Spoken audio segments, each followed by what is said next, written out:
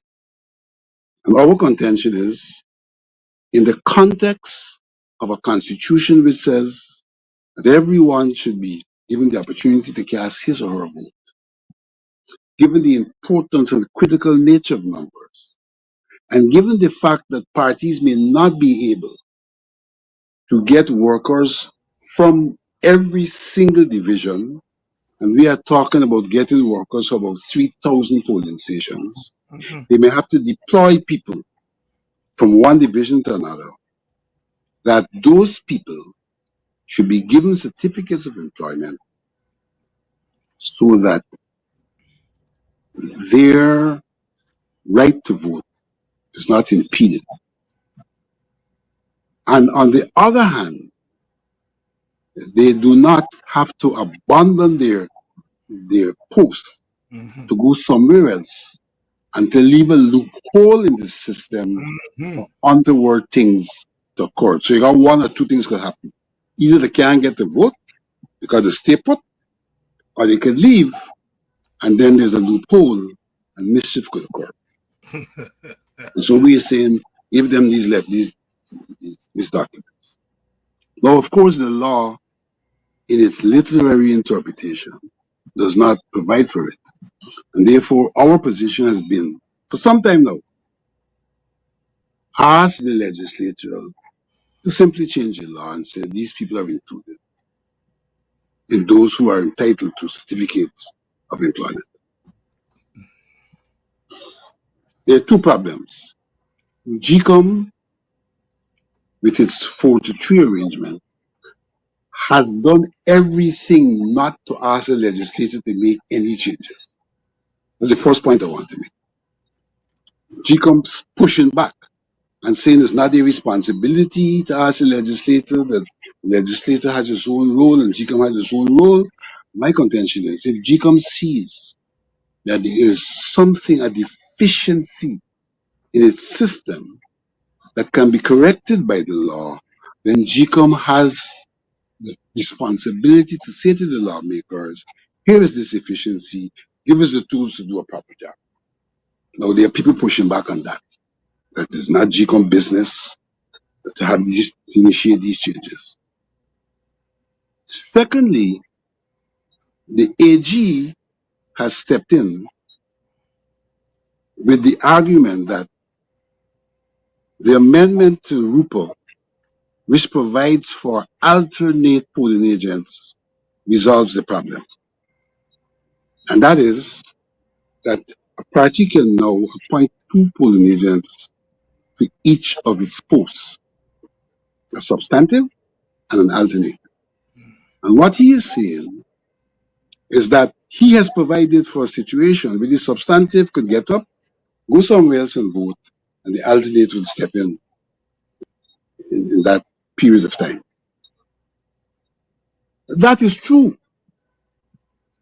But is it workable?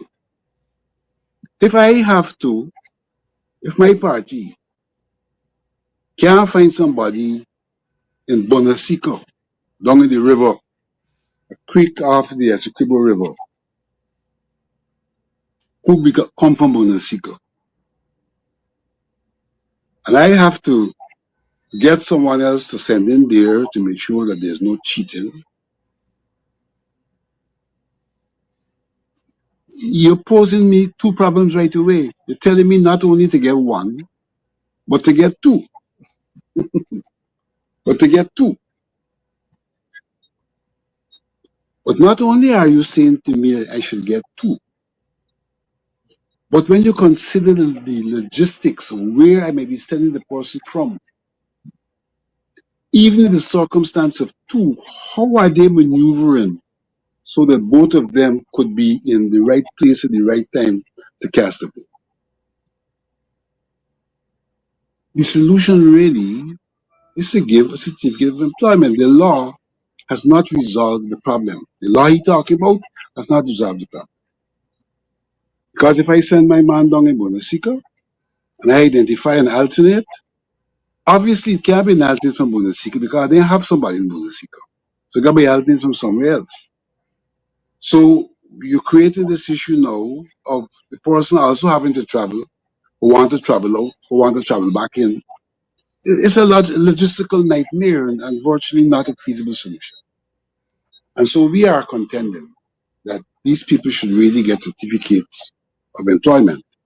And GCA must push back. The 4-3 arrangement is saying no certificates of employment. This can significantly impact our circumstances, particularly for small parties, in the circumstance where every vote counts. So this impacts the question of every vote being cast and every vote counting. So that is one of the instances where, in my humble opinion, GCOM is not true to its mandate, and GCOM is being used as an instrument to disenfranchise people on one hand, or to create loopholes in the system for other mischief to occur. And that's such a very, because you have over 3,000 polling stations. If half is affected, if a party is affected by half, that is 1,500 votes. In an election that's decided by one seat. That's the issue. In an election, those 1,500 votes will make a difference. So I can only conclude that those who are voting against it have an interest in those numbers. In those numbers. And if those people stay, if those people get up and go and vote, then it's 1,500 boxes instead of 47 the last time that was stamped. That was susceptible. Lord. This, I mean, I'm laughing, but this is serious business. This is, Vincent, I just want to publicly thank you and your two brothers, commissioners, for really staying on top of this. I mean, some people are saying that you all should resign and go. I mean, if you all were not there, I mean, I'm a normally sensible person, but without your explanation, the thing would not be clear to me as it is how just on that issue alone, an election could be won or lost. I just want to thank you all, although you all are outvoted, but to stay there and to be on top of that and to be able to come here and explain to our people what's going on. I think history will at some point record that human service that you all have given. This is bizarre. This is bizarre. One other issue, Vincent, and this is the issue of persons who are incarcerated, especially people who are on remand. They're not being convicted. They're on remand either because they get put on bail or they get put on bail but can't afford bail. And these people are now being denied the right to vote. Explain to us why, and again, if you have 5,000 people on remand and who are affected by that's a seat. The issue is numbers. It's numbers. The issue is numbers. It's numbers. And we know the prison population itself has an ethnic slant to it. An ethnicity in Guyana / party. This is, anyhow, talk to us about this issue of prison. So that over the years we have not allowed the prisoners to vote, the incarcerated persons to vote. Reviewing our system, trying to get it better, trying to fulfill our mandate, we have come up with the idea that the incarcerated person should be allowed to vote. This too has led to a prolonged confrontation. The confrontation has come to the point where no one in GCOM can now deny the fact that these people are entitled to vote. So they have conceded, yes, they're entitled to vote. They're more or less conceded. But they're saying that though they're entitled, that their freedom is restricted by virtue of being incarcerated, and that impacts their virtually their right in the sense to exercise their entitlement. That's one of the arguments, that these people here incarcerated, they have legally been restricted in terms of exercising their freedom, and one of the freedoms is voting. So that too is touched. Now, the fact of the matter is that our constitution is unequivocal in its expression that every Guyanese who is entitled by virtue of citizenship and age to vote should be allowed to vote, barring two categories: persons who are insane, and those persons have to have a certificate of insanity, and persons who've committed election offenses, they're debarred for a 5-year period. So that here again I contend that GCOM has an obligation to make it happen. GCOM has an obligation to make it happen. So we have those who are saying, well, we ain't got no obligation because these people freedom is curtailed. The chairperson, on the other hand, has gone to some law, Prisons Act, and said, well, you know, GCOM can't, the law says that you can't speak to prisoners. People are curtailed from speaking to prisoners. And so, how are we going to allow them to vote if we can't talk to them? Well, I have a number of responses. I must confess I haven't gone back to check that law. But that law cannot supersede our constitution. That's my first position. Mm-hmm. The law can't supersede the constitution. That law probably predates our constitution, and in the normal course of legislation, the more recent legislation supersedes the previous. And not only in this instance is a question of which one is more recent, it's a question the constitution is superior, it's a higher level of law. Yes. So don't bring that trash to me that some laws say we can't talk to the prisoners. Because there's a law which says they must be able to vote. To vote. And therefore any impediment has to be dealt with, because that higher law entitles them. And we as GCOM have an obligation to facilitate people being able to cast their vote. So the chair's position is, well, we got this law problem. And with one set of commissioners saying, forget this matter, let's get on with the business. Another set saying, no, these people should be allowed to vote. She has taken the position, but I can refer this matter to the AG. The Attorney General. Now, that too is problematic from this perspective. Mm-hmm. Our position is that this matter is not to be referred for advice. This matter is to be referred for legislation. But you're not quite sure how she is speaking, whether she is going to be forthright and say to the AG, GCOM is requesting this legislation, as opposed to, here's an issue, what do you think about it?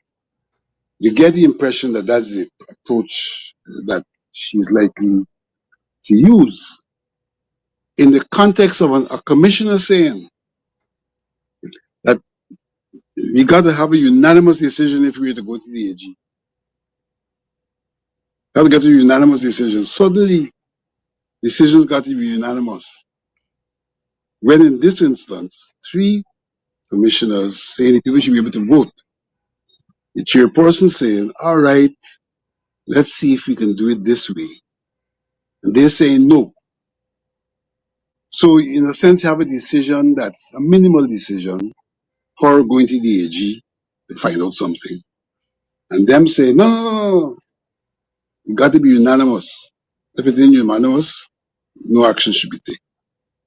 So again, there seem to be people who have an interest in denying thousands of people from voting.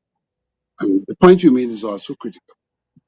That even if we were to concede that the people who are on sentence, the freedom is curtailed, what about those who are on remand? We've got people on remand for 5, 6, or even 10 years in this country.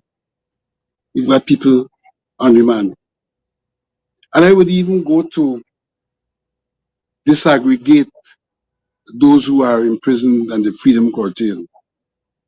A man gone to jail because he paid child support.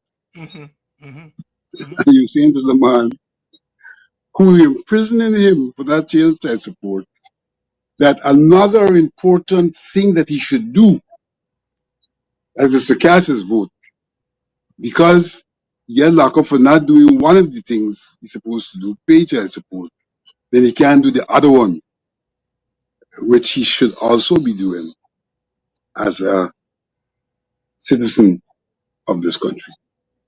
So we have that problem. We left it at her saying she will speak with the AG. I saw a commissioner who opposes that, proudly saying to the press that the matter is being reverted to the AG. But the press should know that that commissioner didn't support the contention of the thing being taken to the AG. Commission objected, but now seeking to associate himself with an action that is being taken as if he is somebody supporting these elements which are critical to our democracy. Vincent Alexander here tonight. Vincent, we are quickly running out of time.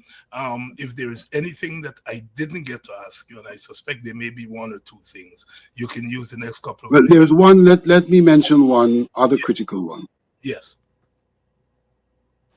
Elections is about numbers. We have had serious issues with numbers in terms of 49 boxes not being validated and thousands being allegedly being voted for. Numbers issues. Biometrics was intended in the absence of a new voters list. Biometrics was intended to try to deal with this problem of multiple voting. If you use fingerprints, you can be very happy somebody come and vote twice. They throw that out. We have a mischief we want to tackle. And the mischief is that there must be no allegations that somebody vote twice. That each vote must have the same value. We therefore moved on and said, all right, we know the court got a problem with a new voters list. We ain't solved the problem. Y'all didn't want biometrics. The reason is not good, it's not logical, but you don't want it to use your 4-3 to deny us biometrics. Let us now use the law, the National Registration Act, Regulation 40, which says that and this is not a law we're making up now, it's on the books, that the chief immigration officer should periodically provide to the Commission of Registration the names of Guyanese who have been out of the country for an extended period. The law says that. So we're not asking the police to do anything they're not entitled, obligated to do. The law says that. With one commissioner responses, you are creating concubinage. You're now getting the police involved in electoral matters. We're only asking for the chief immigration officer to provide us with the list that the law says he should be providing. And once he provided, he's out of the business. That's nothing else to do with this matter. The law says the commissioner of registration can then put to use that information. And our suggestion is that the usage should be put to simply highlight those names on the voter list. Highlight those names. Why? So that in the face of the contention that people have been voting twice and probably thrice, using the names of people who are not present, that the names of the people who are not likely to be present be highlighted, thus allowing for the GCOM officials and for the polling agents to be more vigilant and alert in the identification of voters. So when somebody turn up and the name is one that's highlighted, they will exercise greater vigilance. If the person is the right person, by all means vote your name on the list. But if the person turns out not to be the right person, obviously. So that this should act as a deterrent in the first instance, people knowing that this mechanism is this about me taking the chance. If it doesn't act as a deterrent, it acts as a prevention, because when they turn up, and the system works in terms of identification of the person, then they will not be allowed to vote, and the system will work.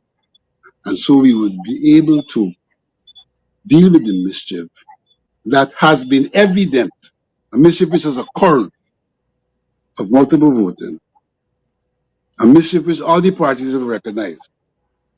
Because the most vociferous person in 2015 about this mischief was one Barajaglio. It's there in the public record of him saying that people stuff the ballot box and all that. And we are now saying, let us deal with this through this mechanism. And that has been thrown out. That has been thrown out. So there are people who have an interest in not putting in place the best machinery for free and fair elections, but are trying to use spurious arguments to justify not doing what should be done. All sorts of arguments. Some of them will, this thing requires the law. Well, my position is simple. Have the law changed if it requires the law. I'm not sure it requires the law, but if you're saying it requires that, have the law changed. Don't object, period, to addressing an issue that is in our face.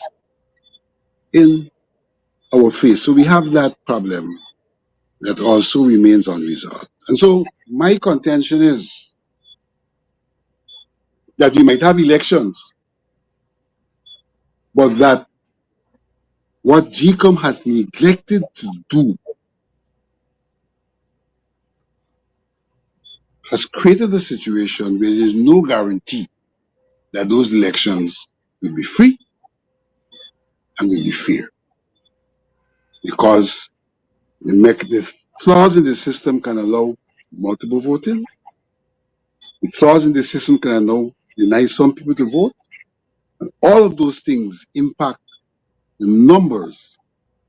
The elections about numbers, and unless you secure your numbers, then you're not securing a system in a manner for it to be free and fair. So I don't care what anybody says. Let them show that these things which we are talking about are not real and ought to be addressed. And if they can't show that, and since they can't show that, what they are doing is embracing the election with the potential, the magnitude of which I can't speak to, but the potential to be not free and not fear. Not fear, not fear. Vincent, thank you again. Thank you so much. I want to join with Leslie and all of us here on Politics 101 and the larger opposition support base and the Guyanese community at large. Thank you. Thank Mr. Corbin, Mr. Trotman. Thank you all so much for staying there and raising these issues. I'm saying that for somebody like myself who have to keep up with these things, without these explanations, I would not have a clear picture. Can you imagine our people who have to get up every day and go out and work and don't have the time to study these issues, but can spend an hour or 2 hours in the night on these programs? The information that you are giving them is invaluable. Thank you so much.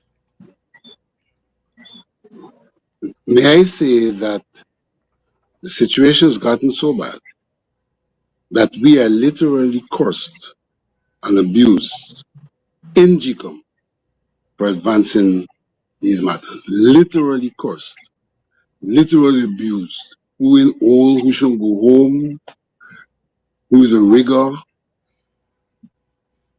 who for 18 years you didn't want any change, now you suddenly want change. Literally, the discussion does not focus on the issue.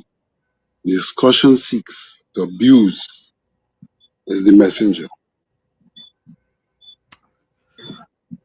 We take Literally. note. We take note. We take note. Vincent, thank you again, my brother. And to you, the audience, so much to digest, but we have to, because we're up against it. We're doing two things.